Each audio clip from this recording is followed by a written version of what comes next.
السلام علیکم بچوں، اردو کا سبق نمبر 2، حضرت حلیمہ رضی اللہ عنہا۔ اس سبق کو ہم آج پڑھیں گے، تو سبق شروع کرتے ہیں بچوں۔ عرب کے لوگ اپنے چھوٹے بچوں کو پرورش کے لیے دیہاتوں میں رہنے والے بدوؤں کے گھر بھیج دیا کرتے تھے۔ بدو عورتیں ان بچوں کو دودھ پلاتی اور ان کی دیکھ بھال کرتی تھیں۔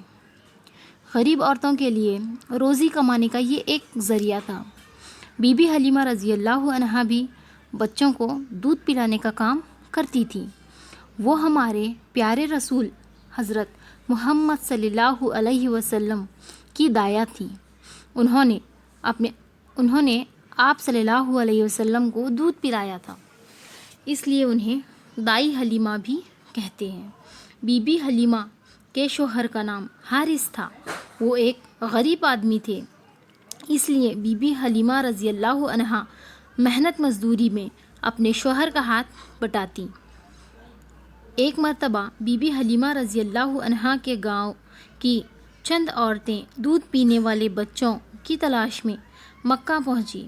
بی بی حلیمہ رضی اللہ عنہا بھی اپنے چھوٹے بچے اور شوہر کے ساتھ اس قافلے میں شامل تھیں۔ سواری کے لیے ان کے پاس ایک کمزور اونٹنی تھی جو قافلے میں سب سے پیچھے رہ جاتی۔ بڑی مشکل سے وہ مکہ پہنچے۔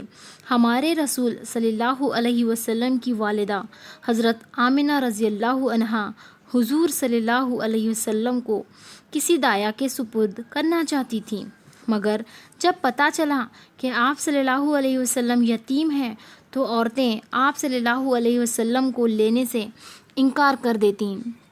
بی بی حلیمہ رضی اللہ عنہا کمزور اور غریب تھیں، اس وجہ سے مکے کی کسی خاتون نے اپنے بچے کو دودھ پلانے کے لیے ان کے حوالے نہیں کیا۔ بی بی حلیمہ رضی اللہ بھی خالی ہاتھ لوٹنا نہیں چاہتی تھی۔ انہوں نے اپنے شوہر سے کہا کہ ہم اس یتیم بچے ہی کو لے جائیں گے۔ وہ اس بچے کو لے کر جیسے ہی اپنی اونٹنی پر سوار ہوئیں تو اس کمزور اونٹنی میں جیسے جان پڑ گئی۔ وہ تیزی سے دوڑنے لگی۔ اس نے دودھ دینا بند کر دیا تھا، مگر اب وہ دودھ دینے لگی۔ یہ دیکھ کر قافلے کی عورتوں کو بڑا تعجب ہوا۔ بی بی حلیمہ رضی اللہ عنہا حضرت محمد صلی اللہ علیہ وسلم کا بہت خیال رکھتی تھی۔ ان کی بڑی بیٹی شیماء ان کی غیر حاضری میں آپ صلی اللہ علیہ وسلم کو سنبھالا کرتی تھی۔ 4-5 برس کی عمر میں بی بی حلیمہ رضی اللہ عنہا نے حضرت محمد صلی اللہ علیہ وسلم کو ان کی والدہ کے پاس لوٹا دیا۔ اب آپ صلی اللہ علیہ وسلم اپنی والدہ کے ساتھ رہنے لگے۔ جب 6 برس کے ہوئے تو آپ صلی اللہ علیہ وسلم کی والدہ حضرت آمنہ رضی اللہ عنہا کا انتقال ہو گیا۔ پھر دادا اور چچا نے آپ صلی اللہ علیہ وسلم کی پرورش کی۔ آپ صلی اللہ علیہ وسلم کے نبی ہونے کے چند برسوں بعد جب بی بی حلیمہ رضی اللہ عنہا کی ایک بہن نے ان کے انتقال کی خبر دی تو آپ صلی اللہ علیہ وسلم کی آنکھوں سے آنسو نکل پڑے۔ ایک جنگ میں جب آپ صلی اللہ علیہ وسلم کی جیت ہوئی تو قیدی آپ صلی اللہ علیہ وسلم کے سامنے لائے گئے۔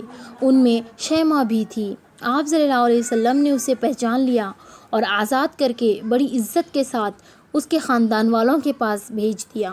جب آپ صلی اللہ علیہ وسلم کو یہ بتایا گیا کہ قیدیوں میں دائی حلیمہ رضی اللہ عنہا کی بہنیں بھی ہیں تو آپ صلی اللہ علیہ وسلم نے اپنے حصے میں آئے ہوئے تمام لوگوں کو آزاد کر دیا۔ یہ دیکھ کر مدینے کے لوگوں نے بھی اپنے قیدیوں کو چھوڑ دیا۔ اس طرح اللہ کے رسول صلی اللہ علیہ وسلم اور بی بی حلیمہ رضی اللہ عنہا کے تعلق کی وجہ سے 6000 قیدی آزاد کر دیے گئے۔